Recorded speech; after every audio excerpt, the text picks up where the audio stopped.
आज मैं आपसे यही कहना चाहता हूँ, अपने शब्दों को अपनी ताकत बनाइए, अपनी सोच को सकारात्मक बनाइए, अपने जीवन को नई दिशा में ले जाइए। जब आप अपने आप से सच्चा प्यार करेंगे और खुद को प्रेरित करेंगे, तो आपका जीवन पूरी तरह से बदल जाएगा। याद रखिए, आप जो सोचते हैं वही बनते हैं। इसीलिए अपने विचारों को इतना ऊंचा रखिए कि सफलता आपके कदमों को चूमे। जीवन में शब्दों और सोच की शक्ति को समझना बेहद महत्वपूर्ण है। हमारे शब्द केवल आवाज नहीं होते, बल्कि एक ऊर्जा होते हैं जो हमारे और दूसरों के जीवन को प्रभावित कर सकते हैं। ये शक्ति इतनी गहरी है कि अगर सही तरीके से उपयोग की जाए तो ये असंभव को संभव बना सकती है। अक्सर हम अपने आप से ऐसी बातें कहते हैं जो हमें कमजोर बना देती हैं, जैसे मैं ये नहीं कर सकता, मेरे पास पर्याप्त समय नहीं है, मैं सक्षम नहीं हूं। क्या आपने कभी सोचा है कि ये शब्द आपकी सोच और आपके कार्यों को कितना प्रभावित करते हैं? अगर आप खुद को बार बार यह बताएंगे कि आप असफल हैं, तो आपके अंदर की ऊर्जा वैसी ही हो जाएगी। लेकिन अगर आप खुद को यह विश्वास दिलाएं कि मैं सक्षम हूं, मुझे अपने लक्ष्य तक पहुंचने से कोई नहीं रोक सकता, मैं हर परिस्थिति का सामना करने के लिए तैयार हूं, तो आपकी सोच बदलने लगेगी। और याद रखिए, जब सोच बदलती है तो जीवन भी बदल जाता है दोस्तों। गौतम बुद्ध की शिक्षा हर किसी के जीवन को नई दिशा दे सकती है। अगर आप भी इसे मानते हैं, तो कमेंट में नमो बुद्धाय लिखना ना भूलें। इस कहानी को अंत तक जरूर देखें, क्योंकि यह कहानी आपकी जिंदगी बदलने वाली है। आइए कहानी की शुरुआत करते हैं दोस्तों। एक नगर में एक महान बौद्ध भिक्षु रहा करते थे। वह बहुत ज्ञानी थे और बहुत ही शांत स्वभाव के थे, और उनकी यह बात ही उनकी विशेषता भी थी। एक बार की बात है, बौद्ध भिक्षु नगरवासियों को उपदेश दे रहे थे। बौद्ध भिक्षु कह रहे थे कि शब्दों में जीवन बदलने की शक्ति होती है। अपने शब्दों से जीवन बदलो। हम जो भी शब्द अपने लिए या दूसरों के लिए कहते हैं, या जो भी बातें करते हैं, उस पर हमें ध्यान देना चाहिए। इतना कहकर बौद्ध भिक्षु ने अपना उपदेश समाप्त किया और वहां से चले गए। एक दिन वह बौद्ध भिक्षु एक मार्ग से होकर गुजर रहे थे। उसी मार्ग से एक युवक होकर गुजर रहा था। उस युवक ने जब उन बौद्ध भिक्षु को देखा, तो वह जोर जोर से हंसने लगा और कहने लगा, अरे साधु महाराज, आप तो ढोंगी है। आपके उपदेशों में यह कहने से कि शब्दों में बड़ी ताकत है, आपकी बात सत्य नहीं हो जाएगी। ये सब सिर्फ बातें हैं। भला ऐसा कैसे हो सकता है कि शब्दों से हमारा जीवन बदल सकता है? उस युवक की सारी बातें उन भिक्षुओं ने ध्यानपूर्वक सुनी, और उसके बाद वह मुस्कुराते हुए उस युवक से कहते हैं, बेटा, नाद से ही तो यह दुनिया प्रकट हुई है, और अच्छे शब्दों के पीछे भी नाद ही होता है जो पूरा जीवन बदल देता है।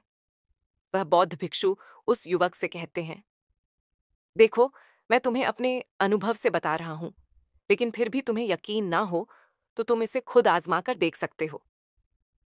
उन बौद्ध भिक्षु की यह बात सुनकर युवक थोड़ा सा गंभीर हो गया। उसने काफी देर सोच विचार किया और उसके बाद उन बौद्ध भिक्षु से कहता है, हे गुरुवर, अगर ऐसी बात है तो आप मेरे साथ चलिए। मेरा छोटा भाई है जिसकी उम्र करीब 20 वर्ष है, और उसे न जाने क्या हुआ है। वह करीब 3 वर्षों से कुछ भी नहीं करता, बस लेटा रहता है। दिन भर वह कुछ ना कुछ सोचता रहता है। उसकी यह हालत देखकर हम सब बहुत परेशान हैं। माता पिता भी बहुत चिंतित रहते हैं। हम सब ने कई तरीके अपनाए, कई योजनाएं अपनाई, लेकिन कुछ भी काम नहीं आया।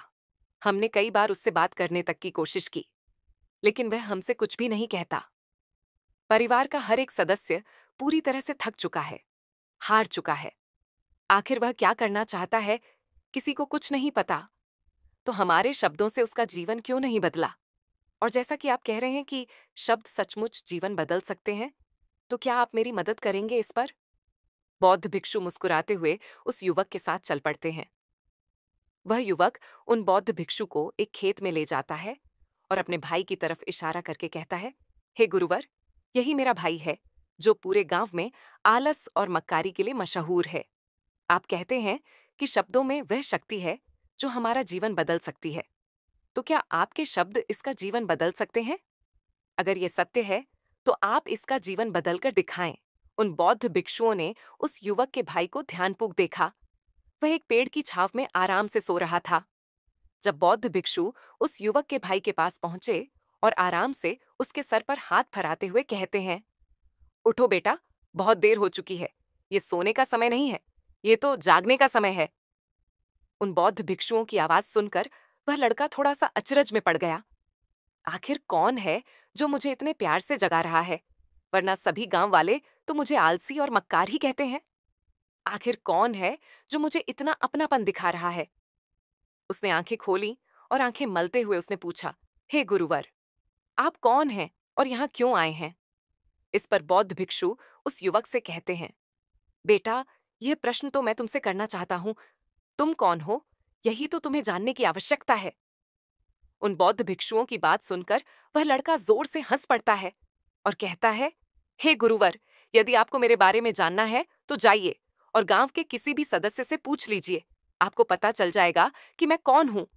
आपसे हर कोई यही कहेगा कि वह तो आलसी है, मक्कार है, तरह तरह के ताने सुनाएंगे, तरह तरह की बातें कहेंगे। इससे आपको ये जरूर यकीन हो जाएगा और आपको ये पता भी चल जाएगा कि मैं कौन हूं।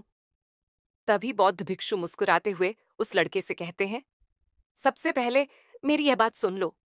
मेहनती इंसान के खुद के शब्द उसे अंदर तक चोट पहुंचाते हैं। इसीलिए कभी भी अपने आप को कोसो मत, अपने शब्दों को सुधारो। और मेरी यह दूसरी बात भी सुन लो। मैंने उन गांव वालों से नहीं पूछा कि तुम कौन हो, मैं तुमसे पूछ रहा हूं कि तुम कौन हो। लेकिन तुमने तो अपनी आदतें मुझे बताई। आलस तुम्हारी पहचान नहीं, तुम्हारी आदत हो सकती है, और इंसान नहीं, उनकी आदतें खराब होती हैं। इसीलिए बेटा, तुम आलसी और मक्कार नहीं हो, ये तो तुम्हारी आदत है। बस इतनी सी बात है जो गांव वाले नहीं समझ सकते।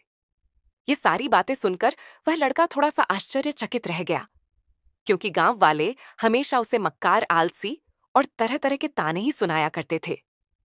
उन बौद्ध भिक्षुओं की यह बात सुनकर उस लड़के की आंखों में आंसू आ गए। वह तुरंत ही दोनों हाथ जोड़कर उन बौद्ध भिक्षु के चरणों में गिर पड़ा और उनसे कहने लगा, आप सत्य कहते हैं, ये मेरी आदत ही है और मैं इस आदत से बहुत परेशान हूं। मैंने बहुत कोशिशें भी की, लाख उपाय किए, लेकिन मैं अपनी इस आदत से छुटकारा ना पा सका। इन आदतों से बाहर आना बहुत कठिन है। मैंने कई बार आलस छोड़ने का प्रयास तक किया, पूरी कोशिश भी की, लेकिन कोई लाभ नहीं हुआ। मैं जब भी कोई कार्य करने की कोशिश करता हूं तो पता नहीं क्यों मेरा मन कहीं और भागने लगता है। मेरा दिमाग किसी और दिशा में काम करने लगता है और मैं उस काम पर ध्यान ही नहीं दे पाता। मैं क्या करूं, कैसे करूं, मुझे कुछ भी समझ नहीं आता। जब भी मैं किताबें पढ़ने की कोशिश करता हूं तो मुझे नींद आने लगती है। मन में एक अजीब सा दर्द महसूस होता है। ऐसा लगता है कि मेरा जीवन यूं ही व्यर्थ जा रहा है। और जब मैं इस दर्द को बर्दाश्त नहीं कर पाता तो मैं सो जाता हूं, ताकि जब मैं उठूं तो मुझे दर्द ना महसूस हो। और अब तो मुझे यह भी यकीन हो चुका है कि मैं इन आदतों से नहीं निकल सकता। ये आदतें मुझे नहीं छोड़ने वाली। इस पर बौद्ध भिक्षु उस लड़के से कहते हैं, बेटा, यदि तुम इस आलस की आदत को छोड़ना चाहते हो तो मैं तुम्हें एक सही उपाय बता सकता हूं, लेकिन उसके लिए तुम्हें कल सुबह मुझे मिलना होगा, तभी वह तरीका मैं तुम्हें बताऊंगा। यदि तुम उस तरीके को सीखना चाहते हो तो कल सुबह मेरे पास चले आना। इतना कहकर बौद्ध भिक्षु वहां से चले गए। लेकिन उन बौद्ध भिक्षु की सारी बातें उस लड़के के कानों में गूंज रही थीं। वह यह समझ नहीं पा रहा था कि आखिर वह बौद्ध भिक्षु उसे कौन सा मार्ग दिखाने वाले हैं। वह ऐसा कौन सा उपाय बता देंगे जिससे उसके जीवन से आलस्य हमेशा हमेशा के लिए खत्म हो जाएगा। देखते ही देखते रात हो गई। रात भर वह अपने बिस्तर पर करवट लेता रहा और उन बौद्ध भिक्षु की बातों के बारे में सोचता रहा। इसी प्रकार देखते ही देखते सुबह हो गई और वह लड़का उन बौद्ध भिक्षुओं के पास जा पहुंचा। वह लड़का उन बौद्ध भिक्षु को प्रणाम करता है और कहता है, गुरुवर, जैसा कि आपने कहा था, लीजिए, मैं आ गया। अब मुझे वह मार्ग बता दीजिए जिसे मैं अपने जीवन से इस आलस्य को निकाल सकता हूं। तभी बौद्ध भिक्षु उस लड़के से कहते हैं, बेटा, जब भी तुम्हारा मन दुविधा में हो, तुम निर्णय ना ले पा रहे हो और तुम्हारे मन में तरह तरह के प्रश्न उठ रहे हो कि मैं क्या करूं, कैसे करूं, इसका कार्य को पूर्ण कैसे करूं, ये सब कैसे होगा, तब तुम वास्तविकता में अपने अतीत से सोच रहे हो कि पिछली बार तुम्हारे ऐसा करने पर क्या हुआ, या अतीत में तुमसे लोगों ने क्या कहा था। तो आज से कभी भी अपने अतीत से नहीं, बल्कि भविष्य से सोचो। इस पर लड़का कहता है, भविष्य से? वह भला कैसे? तभी बौद्ध भिक्षु उस लड़के से कहते हैं, मान लो कि तुम्हें आज किसी भी चीज की कमी नहीं है। तुम्हारे पास वह हर चीज है जो तुम चाहते हो, वह सारी सुख सुविधाएं हैं। तो अब बताओ, तुम अपना जीवन कैसे व्यतीत करना चाहोगे? उन बौद्ध भिक्षु की यह बात सुनकर वह लड़का कुछ देर के लिए सोच में पड़ गया, क्योंकि आज तक उसने सभी गांव वालों के केवल ताने ही सुने थे। किसी ने भी आज तक उसके जीवन के बारे में उससे ऐसी बात नहीं की थी, और वह गुरुवर उसे आने वाले भविष्य के बारे में उससे बातें कर रहे थे। उन बौद्ध भिक्षु की यह बात सुनकर वह लड़का खुद से प्रश्न करने लग गया कि अगर मेरे पास सब कुछ होगा, धन की कोई कमी नहीं होगी और सारी सुख सुविधाएं होंगी, तो मैं अपना जीवन कैसे व्यतीत करूंगा? कुछ देर सोच विचार करने के बाद वह उन बौद्ध भिक्षु से कहता है, गुरुवर, मैं यह दुनिया घूमना चाहूंगा, पहाड़ों पर चढ़ना चाहूंगा, समुद्र की रेत पर चलना चाहूंगा, और मैं एक बहुत बड़ा व्यापारी बनना चाहूंगा। तभी अचानक उस लड़के का ध्यान टूट गया और वह उन बौद्ध भिक्षु से कहता है, परंतु हे गुरुवर, यह सब कैसे संभव होगा? केवल मेरी मात्र सोच लेने से तो यह सब पूरा नहीं होने वाला। उसके ऐसा कहते ही उसके अतीत में बीती हुई सारी घटनाएं उसकी आंखों के सामने से गुजरने लगीं, और वह एक बार फिर से निराश होने लगा। और अब वह यह सोचने लगा कि मेरे पास तो पैसे ही नहीं है, तो मैं भला व्यापार कैसे कर सकता हूं? ना ही मेरे पास व्यापार का कोई अनुभव है। ऐसी स्थिति में मैं भला यहां से कैसे निकल सकता हूं? उस लड़के के इस प्रश्न का जवाब देते हुए वह बौद्ध भिक्षु उस लड़के से कहते हैं, बेटे, हर रात में सोने से पहले तुम हर दिन अपना लक्ष्य एक कागज पर लिखो, और सुबह उठकर सबसे पहले उस लक्ष्य को देखो और सोचो कि उस लक्ष्य को पाने के लिए तुम आज क्या कर सकते हो। और जो भी तुमने उस कागज पर लिखा होगा, उस कार्य को उसी दिन पूरा करने की हर मुमकिन कोशिश करो। इस पर वह लड़का कहता है, ठीक है, आप सच कह रहे हैं, लेकिन जब मैं बहुत सोचने लगता हूं तो मेरा मन बेचैन होने लगता है और मन में तरह तरह के विचार उठने लगते हैं, और इन विचारों को शांत करने के लिए मैं सो जाता हूं, ताकि वह विचार मुझे परेशान ना करें। उस लड़के की समस्या का समाधान करते हुए वह बौद्ध भिक्षु उस लड़के से कहते हैं, बेटा, अंतर्मन की चाल को पकड़ो और शब्दों की मदद से नया भविष्य बनाओ। तभी लड़का कहता है, हे गुरुवर, आप क्या कहना चाहते हैं? मैं आपकी बात समझ नहीं पा रहा। इस पर बौद्ध भिक्षु मुस्कुराते हुए कहते हैं, बेटा, कैसे होगा? ये जो सवाल है, ये सवाल नहीं, बल्कि एक डर है जो तुम्हारे अंतर्मन में बैठा हुआ है, जो तुम्हें अगला कदम लेने से रोक रहा है, तुम्हें कदम आगे बढ़ाने से रोक रहा है। यदि तुम वास्तविकता देखो तो किसी को भी नहीं पता होता कि वह कार्य कैसे होगा, लेकिन एक इंसान जब दृढ़ निश्चय कर लेता है तो वह अपने उद्देश्य को सामने रखकर लगातार प्रयास करता रहता है, और वह अपनी सफलता प्राप्त कर ही लेता। तभी वह लड़का उन बौद्ध भिक्षु से कहता है कि हे गुरुवर, अगर ऐसी बात है तो मन में बार बार चिंता क्यों होती है? मन बार बार बेचैन क्यों हो उठता है? इस पर बौद्ध भिक्षु कहते हैं, बेटा, क्योंकि तुम्हें डर है कि तुम कमजोर हो। तुम्हारे अंतर्मन में बैठा है कि तुम में कुछ कमी है, तुम किसी काम के नहीं हो, और यही कारण है कि तुम कोशिश करने से डरते हो, क्योंकि तुम्हारा अंतर्मन हमेशा तुम्हें रोकता रहता है। जब भी तुम कोई कार्य शुरू करना चाहते हो, तुम्हारा मन तुमसे पहले कह देता है, इससे आगे मत बढ़ना, अन्यथा तुम हार जाओगे, और इसी कारण तुम्हें चिंता होने लगती है, तुम्हारा मन बेचैन होने लगता है। तभी वह लड़का कहता है, गुरुदेव, आपने जो कुछ भी कहा वह बिल्कुल सत्य है, लेकिन अब आप ही मुझे बताइए कि मैं इस परेशानी से बाहर कैसे निकलूं? इसका जवाब देते हुए वह बौद्ध भिक्षु उस लड़के से कहते हैं, बेटा, इस समस्या का समाधान बहुत ही आसान और सरल है। तुमने देखा होगा कि अक्सर ही हम अपने आप को दोष देते रहते हैं, अपने आप को तरह तरह के अपशब्द कहते रहते हैं, जो हमारे अंतर्मन में जाकर बैठ जाते हैं और वहीं हमें आगे बढ़ने से रोकते हैं। और इन शब्दों का हम पर बहुत गहरा प्रभाव भी पड़ता है, क्योंकि जैसा हम खुद से कहते हैं, जैसा हम पूरी भावनाओं के साथ सोचते हैं, हम वैसा ही बनते चले जाते हैं। इसीलिए यदि तुम खुद को बदलना चाहते हो तो कि तुम भी काबिल बन सको, तो तुम्हें अपने अंतर्मन को नए संदेश देने की जरूरत है, जैसे कि मेरे शरीर का हर एक कण, हर एक हिस्सा, हर एक विचार शांति और ऊर्जा से भरा हुआ है। मैं दृढ़ संकल्प और आत्मविश्वास के साथ हर दिन के लक्ष्यों को पूरा करता हूं। मैं अपनी कमजोरी को अभ्यास में बदलता हूँ, चिंता को ध्यान में बदलता हूँ। मैं उत्साह और ऊर्जा से भरा हुआ हूँ, लगातार अपने लक्ष्यों पर काम करता हूँ। ऐसे शब्द जब तुम खुद से कहोगे तो तुम शक्तिशाली महसूस करने लगोगे और तुम्हारी सारी चिंताएं खत्म होने लगेंगी, क्योंकि यही शब्दों की ताकत है। वह तुम वही बना देंगे जो तुम खुद से कहोगे। तुम जितनी भावना के साथ यह वाक्य बोलते हो, उसे महसूस करते हो, उतनी ही भावनाओं से ये शब्द तुम पर असर करना शुरू कर देंगे। धीरे धीरे ये शब्द तुम्हारे मन और व्यक्तित्व की सोच का हिस्सा बन जाएंगे। लेकिन मेरी एक बात याद रखना कि तुम्हारा अतर्मन इतनी आसानी से नहीं मानने वाला। जब तुम आगे बढ़ो तो मौका मिलते ही वह तुम्हें पीछे खींचेगा। तुम्हारे अतीत के बीते हुए सारे कड़वे अनुभव तुम्हें याद दिलाएगा, ताकि तुम डर जाओ और एक बार फिर से अपने लक्ष्य का पीछा करना छोड़ दो। लेकिन तुम्हें इसकी चिंता नहीं करनी है। उन सकारात्मक शब्दों के कारण तुम्हारा मन सकारात्मक विचारों को स्वीकार करने लगेगा। आगे वह बौद्ध भिक्षु उस लड़के को चेतावनी देते हुए कहते हैं, मेरी एक बात और याद रखना कि तुम्हारा ध्यान आलस्य पर नहीं होना चाहिए। अर्थात तुम्हें कभी आलस्य नहीं मिटाना, बल्कि तुम्हें एक नए भविष्य का निर्माण करना है, एक नए व्यक्तित्व का निर्माण करना है।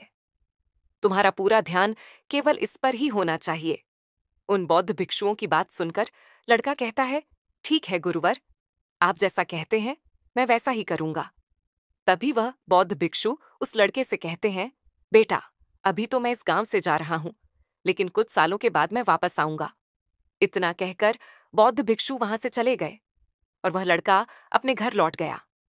लेकिन अब उस लड़के के मन में तरह तरह के विचार चल रहे थे। वह लड़का यह सोच रहा था कि अगर मैं अपनी मनपसंद जिंदगी जीने लगूंगा, अगर मैं दुनिया घूमने लगा, नए लोगों से मिलने लगा और अपनी पसंद का काम करने लगा, तो मेरी जिंदगी कैसी होगी। उस बात को ध्यान करके उसने एक कागज पर अपना लक्ष्य लिखा और लिखकर सो गया। अगली सुबह जब उसकी आंखें खुली तो उसने उस पेपर पर लिखा हुआ लक्ष्य एक बार दोहराया। उसके बाद वह कुछ देर के लिए शांत हो गया। तभी उसे उन बौद्ध भिक्षु की बात याद आई कि तुम अपने लक्ष्य के लिए आज क्या कर सकते हो। उसने खुद से सवाल किया कि मैं आज अपने इस लक्ष्य को प्राप्त करने के लिए क्या कर सकता हूं। तभी उसे एक बार फिर से उस पेपर की तरफ ध्यान दिया। उस पेपर पर लिखा था कि मैं बाजार जाता हूं और लोग व्यापार करने की कौन सी चीजें, कौन से सामान लेकर आते हैं। मैं उन चीजों को देखता, उन चीजों को पता करता और पढ़ने के बाद तुरंत ही बाजार चला गया।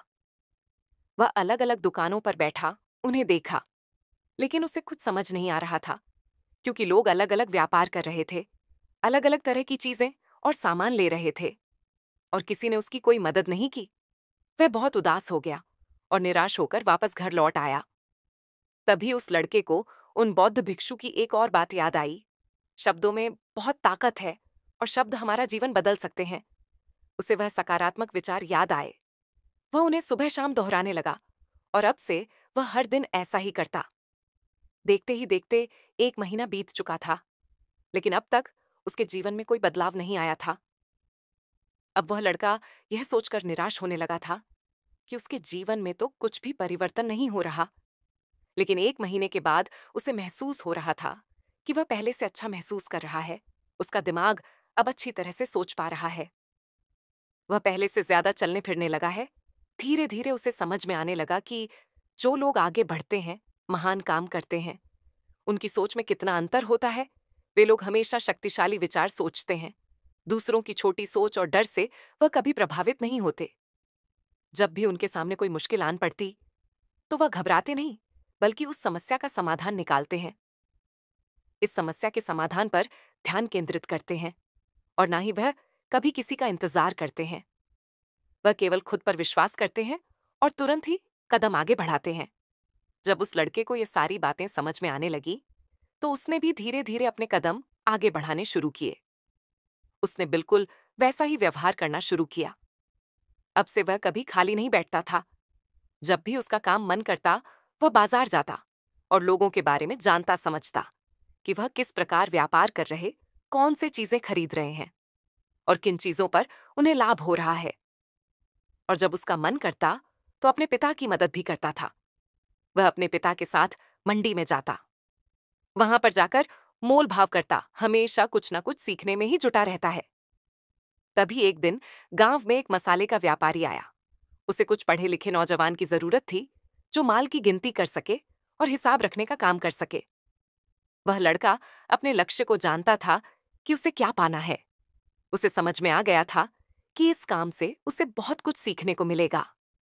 बेहिचक उस सेठ के पास पहुंच गया। वह जानता था कि उसे उस काम के बहुत कम पैसे मिलेंगे, लेकिन फिर भी वह उस काम को करने के लिए तैयार था।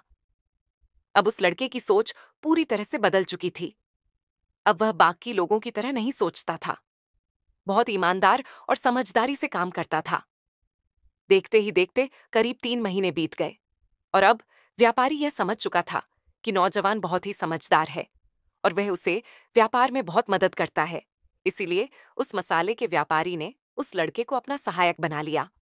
उस व्यापारी ने देखा कि इस लड़के की दिनचर्या सबसे अलग है। यह हर दिन पढ़ता है, लिखता है, सुबह उठकर ध्यान करता है, नई चीजें सीखता है। परेशानी आई तो भी विचलित नहीं होता। यह सबसे सम्मान से बात करता है, सबका आदर करता है। देखते ही देखते 1 साल बीत चुके थे और अब तो व्यापारी उस नौजवान से बहुत खुश था। उसने धीरे धीरे उस नौजवान को व्यापार के सारे गुण सिखा दिए और देखते ही देखते वह लड़का अब एक छोटा सा व्यापारी बन चुका था। और जब उस लड़के के अंदर व्यापार की समझ आ गई तो उसने जड़ी बूटियों का व्यापार शुरू कर दिया और देखते ही देखते केवल कुछ ही वर्षों में उस नगर का सबसे बड़ा व्यापारी बन गया। लोग उसे सबसे बड़े व्यापारी के नाम से जानने लगे। उसका नाम दूर दूर तक फैलने लगा। करीब 5 वर्षों बाद जब वह वापस अपने घर लौटा तो लोग बहुत हैरान थे। उसे देखकर लोग बहुत अचंभित थे। उसके सारे जानने वालों ने उस लड़के से पूछा, तुम इतना कैसे बदल गए? तब उसने कहा, उन गुरु ने सच ही कहा था शब्दों से। हम जीवन बदल सकते हैं दोस्तों। इस कहानी से हमें यह सीखने को मिलता है, हमारे शब्दों और विचारों में अद्भुत शक्ति होती है। नकारात्मक सोच और शब्द हमें कमजोर बनाते हैं, जबकि सकारात्मक सोच और आत्मविश्वास हमारे जीवन को सफलता और शांति की ओर ले जाते हैं। इसलिए हमेशा सोच समझकर शब्दों का चयन करें और अपने विचारों को सकारात्मक रखें। दोस्तों, उम्मीद है कि आपने आज की इस वीडियो से जरूर कुछ ना कुछ सीखा होगा। तो इस वीडियो को लाइक और अपने दोस्तों के साथ शेयर करना ना भूलें। हमें ऐसे ही सपोर्ट करने के लिए चैनल को सब्सक्राइब और घंटी बटन को जरूर दबा दें। तो चलिए मिलते हैं एक और वीडियो में। तब तक के लिए अपना ख्याल रखें। धन्यवाद।